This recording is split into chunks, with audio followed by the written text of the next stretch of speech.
Chapter 10 is a law of sacrifice. Before we get started here, the law of sacrifice, it's a very short chapter. It's only about 3.5 pages. And it's a very difficult chapter because the law of sacrifice, I think we do this with every law of the universe. We like to look at the broad law of the universe, the broad context of it. And we think that we're not violating the law because we look at it from a broad point of view. For example, the law of sacrifice, we might look at it as, well, that just means that, if you want to be successful, you have to sacrifice hanging out with your friends. You have to sacrifice not going out on the weekend. You have to sacrifice, join the 5 a.m. club or join the 4 a.m. club. I know most of us have heard that, even though if you do it or don't do it, if we go to bed at midnight, I got to get up at 5 a.m. and, sacrifice my friends and sacrifice my health to even be successful. And that's the broad sense of the law of sacrifice. But what Raymond Holliwell loves to do, he's not just talking broad sense. He's going really deep into what these laws really mean. And he does the same thing with the law of sacrifice. So let's get rocking and rolling and dive into this because I don't want to talk too much in the very beginning. So chapter 10, the law of sacrifice. Raymond Holliwell, of course, starts off with a Bible verse and he dissects this Bible verse throughout the chapter. Straight is the gate, narrow is the way which leads into life, and few there be that finds it. Matthew chapter 7, verse 14. Every man should have an ideal or a hero. If there is one who has none and desires none, do not trust him too far. A man who has no ideals does not wish to be any greater than he is, and will in time prove a detriment to others. Abraham Lincoln is the ideal hero for the American youth, and that applies to any youth from 6 to 60 or over.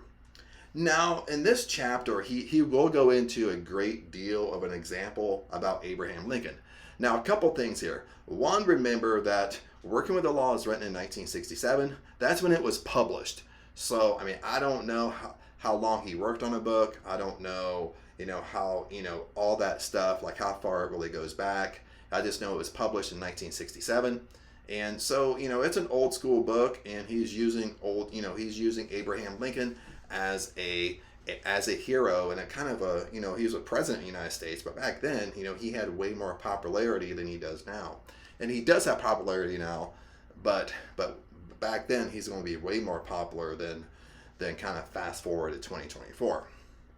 But again, in this chapter, he's talking about an ideal or a hero, meaning that any kid, a teenager, even an adult needs somebody to look up to, needs like a hero in their life, somebody they want to be, somebody that, when you have a hero, somebody you want to be, somebody you want to become, what happens is you want to improve your life. You want to get better. Same way if you want to be, if you're in manifesting, you want to manifest $1 million, you want to be a multi-millionaire. And, the big concept is who do you have to become in order to manifest $1 million a year? Makes sense? Because remember, it's from the inside out. When we manifest from the inside out. So the question is, if you want to be a multi-millionaire, okay, you really need to dive into personal development because it's who do you have to become in order to attract $1 million? That's really the concept here. And because you have to become better in order to attract that type of money, attract that type of lifestyle. Okay, you yourself to become better. Just like with Neville Goddard, when he says live in the end, dwell in the end, or live from the end, or dwell from the end, what he means is, okay, if you want to be a millionaire in this example, well, how would you, if you had $1 million in your bank account right now, or you had $15 million in your bank account right now, how would you be carrying yourself? What type of decisions would you be making? How would you be dressing? What type of friends would you have? Where would you hang out? That's what you have to that's what you really have to go through your mind, because that's really what it is you're becoming that person in your 3D world right now. You have to become better. That's what I mean. And, then Raymond Holliwell, he's putting it right here. And who's your hero? Who's your ideal? Who do you look up to? Who do you want to be? And people who have no heroes, have no ideals, really going nowhere in life, have no goal to get better. He's saying, don't trust them. Don't trust them as far as you can probably pick them up and throw them. But other than that, let's move on. Now, in the purple, he does give a long example of Lincoln, Abraham Lincoln. It's a great example, so kind of stay with me here, because he really ties it together with the law of sacrifice. Law of sacrifice is a very difficult law, and you'll know why as we start reading on. And it's very difficult because we understand it from a broad sense, but it has a very, very deeper meaning to it. Lincoln came from the lowest and the poorest of stock, and yet rose to the highest office in the land, and we as people can bestow. Now, Abraham Lincoln if you know his story, which I'm kind of really rocky with his story because I haven't researched him and talked about him for so long, is he came from a very, very poor family. Unlike a lot of other presidents of the United States, they usually came from a wealthy family or a very, very well-off family, or they came from a line of attorneys, because a lot of presidents were attorneys or politicians, or when you get into office like that, you were an attorney, and then that's what kind of led you in that direction. So, but he didn't come from that background at all. So he came from the lowest of the low, the poorest of the poor. That's how he grew up. There is hardly a boy or a man today who cannot say that he has as many or more natural gifts and opportunities than Lincoln had. But Lincoln had none. He came from a poverty family. He came from generational poverty. He was a plain and honest and determined to get along in this world. He had many faults like all of us. He's talking about Lincoln here. He would rather rest with his lanky body in some comfortable position and proceed to tell yarns than to do any work. He was neither as polite nor as polished as his wife wanted him to be.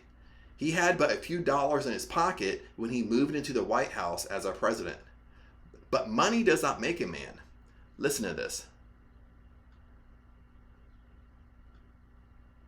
But money does not make a man. Okay, just because you have money, just because you have wealth, just because you have millions of dollars, it doesn't make you smart.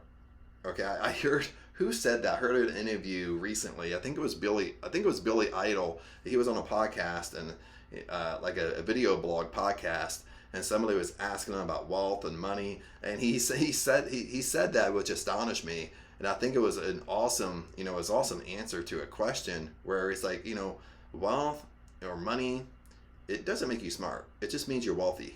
Okay, and that's really different in our world today, because in our world today, if someone's wealthy, if I have $1 million in a bank, or my business does $1 million a year, you all of a sudden think, well, Chad is super, super, super smart. Chad knows everything about everything, and that's how people think. You know what I mean?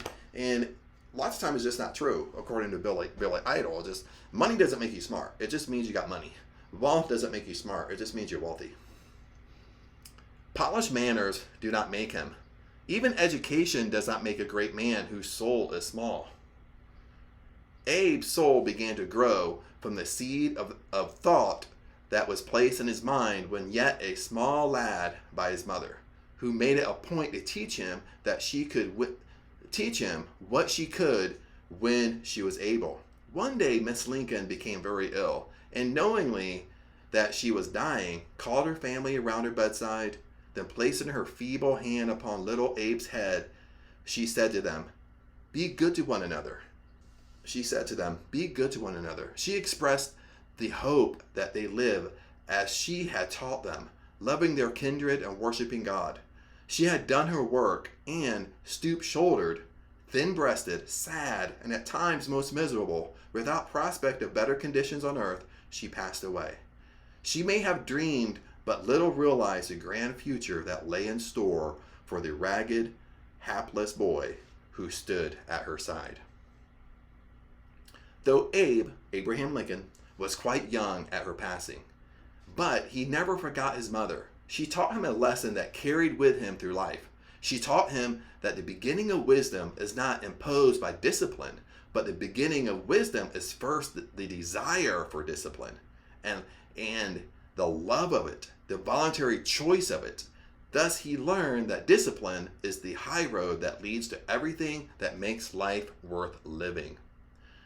So that's what he learned by his mother, Abraham Lincoln, That's what she kind of instilled in him as a young boy. Even though she passed away when he was still young, which here he's not. They're not saying how old Abraham Lincoln was when his mother passed away, but they're saying he was still he was still a young boy. He wasn't an older teenager. He was still a young boy. But right here, this is what she's taught him. I think it's very wise today. Now let me stick it in purple, just because I do have a lot of yellow there. She taught him that the beginning, listen to this, she taught him the beginning of wisdom is not imposed by discipline, but the beginning of wisdom is first the desire for discipline. So it's great wisdom for you to have discipline in your mind. And this is where he's kind of going with the law of sacrifice. And she says, and love it. Love doing it. The voluntary choice of it. Someone's not forcing you to do it. It's your choice to do it. Because remember, with the laws of the universe, manifesting law of attraction, no matter what you want to say, force negates. No matter if it's mental force, physical force, mental coercion, force negates. Force keeps things away from you. So when you're trying to do a forced discipline, things start kind of staying away from you in our world, in a manifesting world. So you're doing it because you want to do it. Thus he learned that discipline is the high road that leads to everything that makes life worth living. Go to a concert or opera today and listen to the voice that captivates the music lovers who hear it. Voices of such artists as McCormick, Lily Pons, Thomas, Eddie, McDonald, and more, and your favorites that you can name. Now, of course, this is back in the 1960s, so he's naming people that you probably never heard of in your life. But put your mind, when he's talking about music, start thinking about your popular bands, the popular groups that you listen to today. And he goes on to say, how do they ever happen? They do not happen. Granted that they may be specially gifted. So he's talking about musicians. Like he said, granted that they might be gifted, they might be able to sing well, have a great voice, but those final magic results come not by chance or accident, but from discipline. Listen to this. He's saying, he's talking about musicians, and you can put actors in this too. And I know some of you would say there's some luck in there too, and I would agree with that. Being in the right place at the right time and stuff like that. But he's saying it's not because that they're especially gifted, they're especially talented. It's not because of that. But in those final magical results, when they finally make it, it's not by chance or accident, but from discipline. Discipline that is consciously chosen, ardently desired, and patiently persisted in. Yet we hear it said that we are an undisciplined generation of people. And it's so funny how he says stuff like throughout these chapters, because even though this was written in the 1960s, almost the identical stands today in 2024. And listen to what he says. Yet we hear it said that we are an undisciplined generation of people. Okay, and it's so true today, so undisciplined. This, however, is not true. In every realm of life, we enjoy the fruits of discipline, research, and toil with results far greater than our forefathers ever dreamed. I shall never forget the thrilling experience I had one evening sitting in my home before a cozy fireside. The radio was beside my chair, and I casually reached over, turned it on, and selected a prominent station.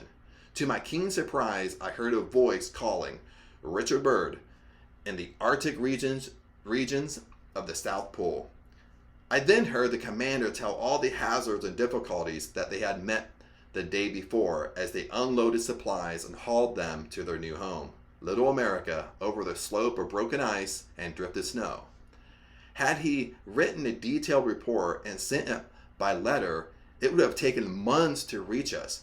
Yet, here in less than a second, his voice vibrated through the air, and I, like many others, heard him report the happenings of the day. So you see, he's sitting there, it's in his 60s again, he's sitting there listening to the radio, because at that time, radio was way more popular than even television. So, he's talking about, even before his time, that he would have had to mail a letter. to communicate at all, and that would have taken months. And then he's sitting in his chair, he's realizing, he's listening to the radio, and how amazing it is. The old miracle workers never dreamed that such as this could happen. Happen, that is not the word. Discipline, that is. It was painstaking, scientific, technical discipline that produced such a result. We are not an undisciplined generation. Listen to this. Even today, we are not an undisciplined generation in any realm except one, and that is in our morals. So listen to this. Now he's saying, the paragraph before, he's saying people think we're an undisciplined generation, and this was back in the 60s. And the same concept is today in 2024, is people think we're an undisciplined generation, but now he's digging deeper. He's going to the core. He's going to the root. And he says, we are not an undisciplined generation in any realm except one. Okay, that's what he's saying. The only area that we're undisciplined in is in our morals. So that's what he's saying. We're only undisciplined in our morals. In science, in art, in athletics, in any practical endeavor, we know the worth of discipline. Yet we let ourselves go. We must have our fling. We unleash our instincts and throw off restraint. It is the denial of discipline that characterizes much of our moral life. Listen, it is the denial of discipline that characterizes much of our moral life. Men everywhere are awakening to the necessity of disciplining their thoughts and acts. We train domestic animals carefully. We harness the forces of nature to serve us regularly and well, and yet when it comes to ourselves, the most valued of all, we let our thoughts run wild. So this is where he's digging deeper and deeper, is we have such an undisciplined mind. This is where he's going. We let our thoughts run wild until we start taking actions upon those thoughts. No one can attain his ambitions until he learns to discipline his mental force and is able to control his thinking. Just what I said, just almost came out of my mouth. No one can attain his ambitions until he learns to discipline his mental force. Until people learn to discipline their mind and be able to control their thinking, no one can be truly religious before his mind is in order and his ideals are brought in harmony with the divine mind. No one can gain wisdom and understanding of life except that he seeks it in God's appointed way to the law. So let me read this whole little section of this paragraph here in purple, because it's so important, and I want you to really listen to the words he's using. No one can attain his ambitions until he learns to discipline his mental force and is able to control his thinking. No one can be truly religious before his mind is in order and his ideals are brought in harmony with the divine law. Listen to this. Again, he's talking about harmony with the divine mind. You know, you have to live in harmony with the law of thinking. You have to be in harmony with your thoughts. No one can gain wisdom and understanding of life except he seeks it in God's appointed way according to law. First, let us know one simple fact. Something always has to be sacrificed for something else. Something always has to be sacrificed for something else. Everything in life has its own price and is ever up for sale. We have to purchase it at the price it demands. Day after day, we go up to life's counter and say, I will give you this if you give me that. This bartering has another name, more familiar perhaps. We call it sacrifice. Sacrifice then is not what our preachers have made it out to be. Listen to this. Now he's saying, right here, sacrifice then is not what our preachers have made it out to be. So sacrifice then is not what our churches, you go to church or we've heard it, sacrifice then is not what our churches have preached about, okay? Preached about and told us what, in their opinion, what sacrifice is. He's saying that's not what sacrifice is. It is an unescapable necessity. It is a definite law that we must obey. We are sacrificing every day of our lives, whether we want to or not. whether we know it or not. No matter what we want in life, we have to give up something in order to get it. Listen to this. It is an unescapable necessity.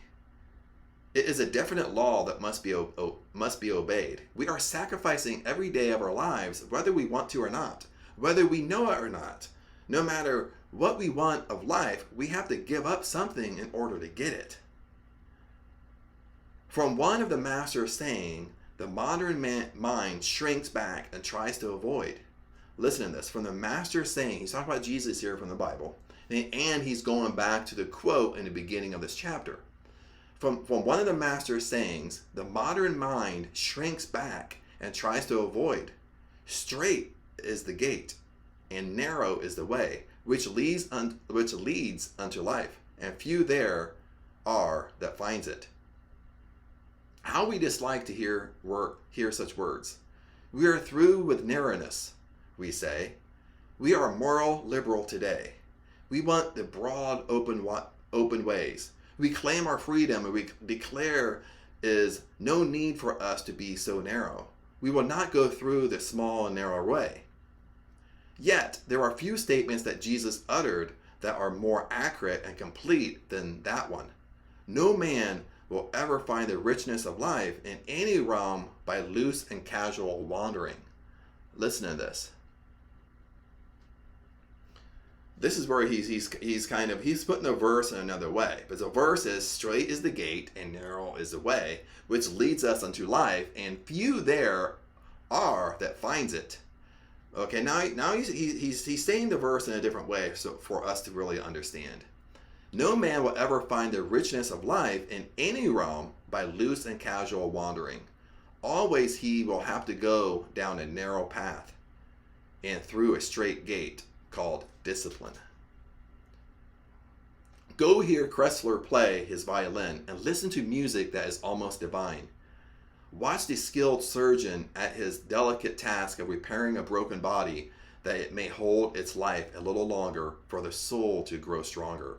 Consider the scientist in his laboratory with his scientific formulas. Remember George Eliot saying that she was a young woman when she began Romola, but an old one when she finished it. Or think of Admiral Byrd flying over the South Pole and talking to us about it by means of radio. Are such experiences life? Indeed they are. Listen to this. Now he's giving old school examples, okay, and it might be examples that you don't really relate to, but you can think of examples today kind of similar. Are such experiences life? Indeed they are. Liberated life of an attained achievement, the most satisfying sort a living man can ever know. But straight is the gate and narrow is the way of discipline that leads to such a life. When this law of sacrifice is carried over into the moral realm. Now in the green here, when I highlight something green, I did forget to say this. Usually it's very, very important. So that's why I kind of highlight something in green, because that kind of reminds me that this paragraph is crazy important. Or this paragraph really sums up kind of the law of sacrifice. When this law of sacrifice is carried over into the moral realm, it is commonly presented one-sided. We are taught that if we want to live a good life, we have to give up so many pleasures. Listen to this. When the law of sacrifice is carried over to a moral realm, it is commonly presented one-sided. So it's commonly explained as one-sided. Okay, the one-sided he's talking about is that we are taught that if we want to live a good life, we have to give up so many pleasures. We have to give up so many things we like to do. We have to give up so many of our hobbies in order to fulfill or in order to live in harmony with the law of sacrifice. And he says, how familiar that sounds to some of us. Have you ever heard that before? Or you heard it in a similar way? The result is that we rebel. And when we think of sacrifice, we think of the ones who have had to give up so much pleasure for goodness. We are some of the great sacrificers in history. Listen to this. Who are some of the great sacrificers in history? Well, there was Socrates, who drank the hemlock. There was Jesus, who was crucified on the cross. There was Paul, who was beheaded. There was Peter, who was crucified upside down. There was Luther and Wesley and Calvin, all religionists. There were Livingstone, Nightingale, and scores of others. But think for a moment, are they the ones who made the most terrific sacrifices? So all the names he mentioned, we probably heard one way or another, or heard at least half of them. But he says, but think for a moment, are they the ones who made the most terrific sacrifices? We speak of the supreme sacrifice of Jesus upon the cross. We read of the martyrdom of the saints Peter, Paul, and John, but what about Judas Iscariot? Now, I don't know if I'm pronouncing his last name right, but Judas from the Bible. Now, remember, Judas from the Bible, from the New Testament, Judas is the one that betrayed Jesus. Judas was the one that basically went to the high priest at that time and told the high priest technically where Jesus would be, where Jesus is heading, I don't think Jesus was really hiding out, but basically the exact location where Jesus would be. So he basically, Judas is the one that kind of backstabbed Jesus. Think of what he had a chance to become. So think of Judas and think of what he had a chance to become. Think of the companionship he once possessed, because he was one of the disciples that hung around Jesus the whole time. So think of the companionship he once possessed and the place he might have occupied. Think of what he threw away. Now think about what he threw away, what he lost by betraying Jesus. Think of what he got for it. I say to you, the cross was not sacrificed to be compared with what Judas paid, but 30 pieces of silver and utter disgrace he cast aside, the richest opportunity of any man in history. So this is what basically Judas got out of it. Okay, the high priest paid him 30 pieces of silver, and so he got 30 pieces of silver. In utter disgrace, he cast aside the richest opportunity of any man in history. Over 30 pieces of silver. A youth who had disdained discipline, had cast aside restraint, and had his fleeing rope as he sat behind prison bars. 1,000 times I have paid in full for those few hours. This young man and his nephew, a few years his junior, had attended a revival meeting in a town not far from me, and on their way home, they argued the question the minister had talked about at the meeting. The argument grew into angry words, and when they reached home, his anger had been fanned into a murderous heat. The younger man went to his room and got a gun and shot at the uncle. The uncle, in turn, wrestled for the gun and turned it upon the youth and killed him. I say this is costly living. We should take this earnestly unto ourselves and realize how the word sacrifice touches us, or touches every one of us. A man called at my office seeking help in a very serious problem. Now he's kind of switching. He's switching up a little bit. He's switching examples here. A man called at my office seeking help in a very serious problem. He had a fine home, a lovely devoted wife, and 2 splendid children. It is true that the wife had taken up much of her time with the children, and the husband was going out to his club and social affairs alone. He had met another woman and thought he was in love with her. This was his problem. What about the family and the home? There is only one answer, and it is not for me or any mortal to decide. The law will determine it for you. You cannot have a lovely home, a devoted family, and enjoy loose living. If you will not sacrifice or give up the loose living for the lovely home, you will be forced to sacrifice a lovely home and the loved ones for loose living. So this is a law. So it's on the same line. You know what I mean? So whatever, if you want, basically as an example, here's this guy. He had a lovely home, a lovely life, a lovely wife, and lovely 2 kids. But he was going out every night, going out with his buds, and eventually met a girl, thought he was in love with her. So that's what he's saying, loose living. So he's pretty much having an affair. So the law of sacrifice. So then he says, So what I like about here when he says this is, even though this is going on, he says, there is only one answer, and it is not for me or any mortal to decide. So it's not for me to judge or judge what he's doing. That's what he's talking about. It's not for any mortal to decide what's the right or wrong way to do here. Okay, it's not for me to judge the situation. But then he says, the law will determine it for you. So, so we live on, remember the universal laws are on the same plane. So you have to give up one for the other. If there's a hot, there has to be a cold. Okay, the positive has to be a negative. If you want loose living, but you're going to give up the nice home, the wife, and the kids. That's what you're going to give up in return for it. And down here, you cannot enjoy the satisfactions and pleasures of a true friendship and indulge in a bad temper. If you will not sacrifice your temper for friendships, you will sacrifice your friendships for a bad temper. You cannot have a sterling character that friends will respect and trust and or resort to crooked practices.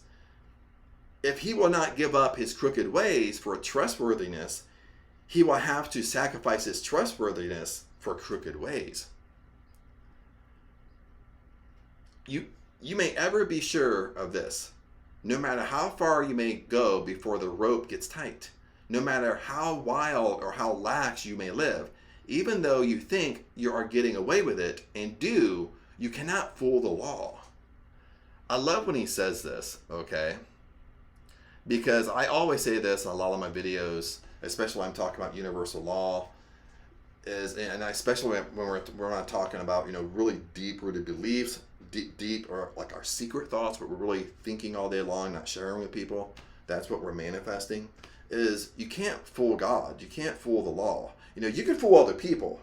Okay, you can lie and fool other people, and we think by fooling the other people, we get a big ego with it, and we think we can twist the laws of the universe, and we can twist them and work them to our advantage. We can kind of manipulate them. But remember, the laws of the universe does not discriminate against anybody. The law is the law. It's a solid. You can't manipulate it to work for you. You can't manipulate it like you can manipulate other people.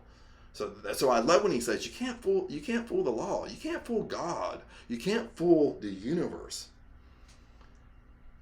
And this is so powerful and all green.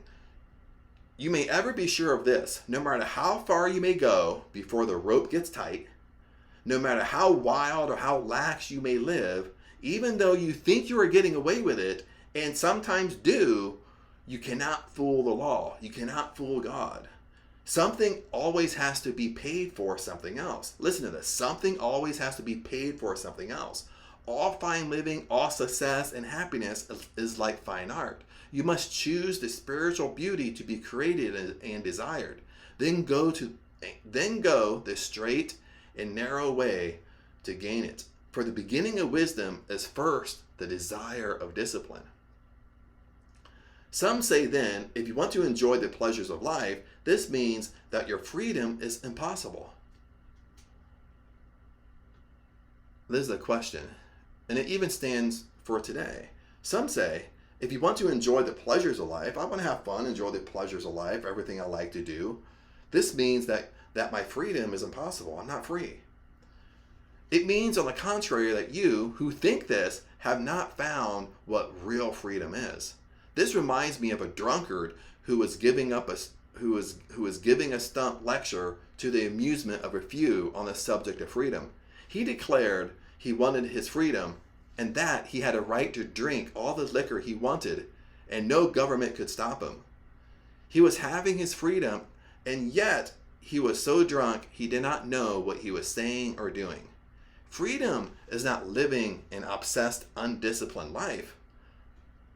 Listen to this. Freedom is not living an obsessed, undisciplined life. Freedom is being able to control your life and making it what you want it to be. Listen to that. I think this is so powerful. Because now we're getting really close to the end of the chapter. Freedom is not living an obsessed, undisciplined life. Freedom is being able to control your life and making it what you want it to be. Making your life exactly how you want it to be. That's true freedom. If you wish to become a skilled athlete, an efficient teacher, an expert lawyer, or a beautiful singer, the beginning of such success is first the desire for discipline of your time and thought. If you want to be rich, radiant, and worthwhile specialty in living life, the rule is just the same. An undisciplined life is an insane life. So the law of sacrifice, okay, when you don't live in harmony with the law of sacrifice, this is what he says: an undisciplined life is an insane life. We must pull ourselves together around high ideals of clean, serviceable, and effective living under the highest leadership we know, and under teachings and example of a master. The highest example of a master is the Christ, which is Jesus, by the way. He worded it kind of weird. In all his work and teachings, he proved that discipline, self-control, and self-mastery ever precede wisdom and achievement. Listen to this. This really goes along with manifesting, okay? Controlling our mind. Okay, so many old school prosperity teachers said the same thing. Napoleon Hill said it. Neville Goddard said it. Thomas Troward said it. Joseph Murphy said it. Okay, the hardest thing we can do is self-mastery, but the really hardest thing to do is control our mind. That's really self-mastery. Self-mastery is controlling the mind to a point of, and I like what Wallace Waddell say this, is when you know you're a mastermind is when you can be surrounded by poverty, but your mind is full of riches. You can be surrounded by disease, but your mind is full of health. That's a mastermind. That's self-mastery of your mind. That's how powerful your mind is, where no matter what atmosphere you put yourself in, no matter what environment you put yourself in, your mind is of good and abundance. That's self-mastery, mind control. Many of us can't do that today. Many of even the main prosperity teachers today on YouTube can't do this. If they put themselves in a bad environment, for a period of time, they're going to become what that environment is. Okay, that's why it's so powerful to get yourself out of that environment and put yourself in great environments. But if they went backwards and put themselves in a bad environment, they're not going to be a mastermind as they think they are, because that bad environment is going to influence them. Now I kind of got off on a tangent there.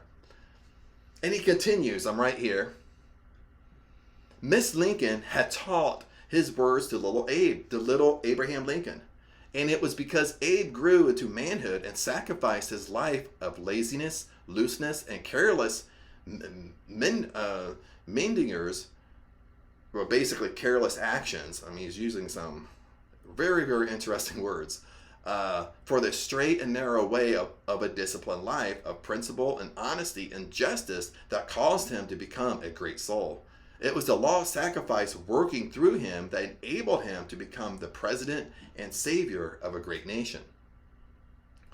Evidence of this greatness was seen in his work at Washington. During the war, a young Vermont boy whose name was William Scott was sentenced to face the firing squad for being found asleep at his post. Now, it wasn't Scott's post, but that of his buddy whom he had relieved when he became ill. Double duty was too much for Scott, and so he fell asleep. He was so well liked by all that his captain and friends appealed his case to the president. So here's William Scott. He's basically going through a death sentence. But way back then, you just faced a firing squad, and that's how the death sentence was carried out. Pretty much he's facing a death sentence because he fell asleep on his post. And on top of it, it wasn't even his post. He was pulling a double shift because his buddy got sick, and had to leave his post. So he was pulling a double shift. So he fell asleep at his buddy's post, just because he was probably up for quite some time. And I don't know how many hours. I mean, lots of times we can think 8 hours, 16 hours. Well, back then it could have been, a lot longer back then. But anyway, so all his peers liked him, and even his captain liked him. So his captain somehow contacted the president.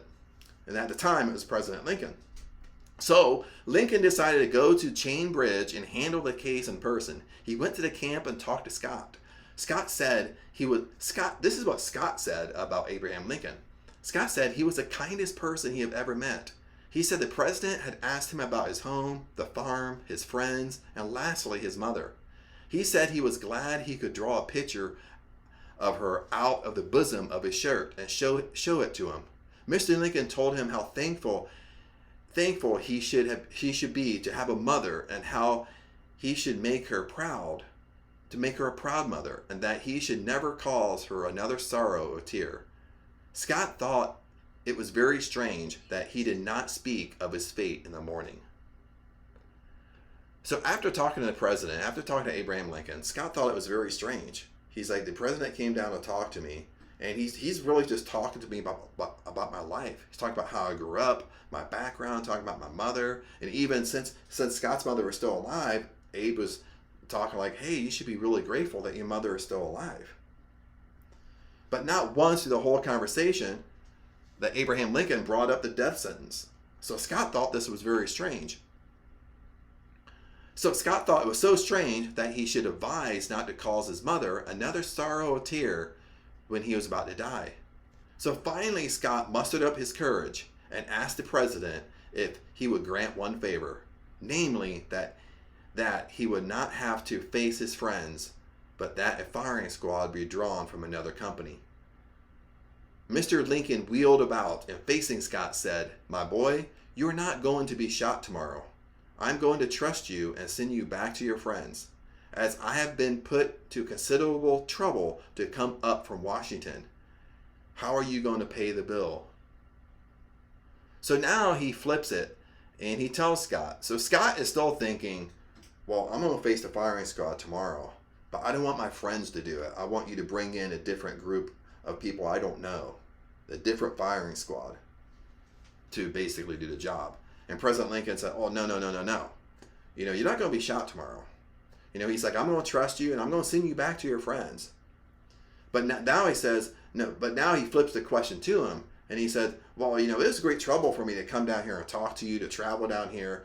So Abraham Lincoln says, how are you going to pay for this? How are you going to pay the bill? What are you going to give me? So the boy stammered his gratitude. So William Scott kind of stammered over his word, mumbled over his word was gratitude. He suggested he could send him his savings. He could borrow money by mortgaging the farm. His friends would help too. And there was all his army pay. Then Mr. Lincoln put his hands on the boy's shoulders and looking sorrowfully into his face, he said, my boy, my bill is a very large one. Your friends cannot pay it, nor your bounty, nor the farm, nor your comrades. There is only one man in all this world who can pay it, and his name is William Scott. If from this day William Scott does his duty so that if I were to be there when he comes to die, he can look at me in the face as he is now doing and say, I have kept my promise, then my debt will be fully paid. So all Abraham Lincoln, this is so great, because all Abraham Lincoln wanted him to do is keep his promise, is to live a disciplined life, is keep to his word. That was the whole. That would have paid the whole debt. And to wrap this up, William Scott kept that promise. He had learned the secret that Mr. Lincoln's mother had taught him when a boy. It was this law of sacrifice, and that the beginning of such wisdom was at first the desire and love of discipline. That it was the straight and narrow way that led to the high road of everything that makes life worth living. It was a road that led Mr. Lincoln to the White House. It was a road that leads back to the Vermont hills, to home, to happiness, to mother. It is the road for all who persevere and find it. It is the road that Jesus followed to triumph and mastery. It is a road I recommend to you, for on it you will find the law of sacrifice ever working to bring to you the joys and pleasures that result always from the wisdom and understanding that accompany it. Blessed is the man who endures temptation, for when he is tried, he shall receive the crown of life, which the law has promised to them that love the Lord, that love the law. So I love this verse right here. Then we have a poem, then we're going to wrap this baby up. Blessed is the man who endures temptation, for when he is tried, he shall receive the crown of life, which is the Lord, which is the law, has promised to them that love the Lord, love the law. Out of the night that covers me, black as the pit from pole to pole, I thank whatever gods may be for my unconquerable soul. In the fell clutch of circumstance, I have not winced nor cried aloud. Under the bludgeonings of chance, my head is bloody, but unbowed. Behind this place of wrath and tears looms but the horror of the shade, and yet this menace of the years finds and shall find me unafraid. It matters not how strait the gate, how charged with punishment the scroll. I am the master of my fate. I am the captain of my soul. W.E. Henley. That's the end of chapter 10, my friends, the end of the law of sacrifice. Comment below and let me know your thoughts. Let me know what's working for you. Let me know if you understand this or not, or maybe I need to explain this in a different way. Of course, I'm kind of going off the Working by the Law by Raymond Holliwell, kind of putting in my own commentary there, but I'm really just reading and trying to interpret kind of how he's doing things and kind of throwing in my own examples. But other than that, comment below. Blessings to you. Remember, I love you guys, and I'll see you in chapter 11.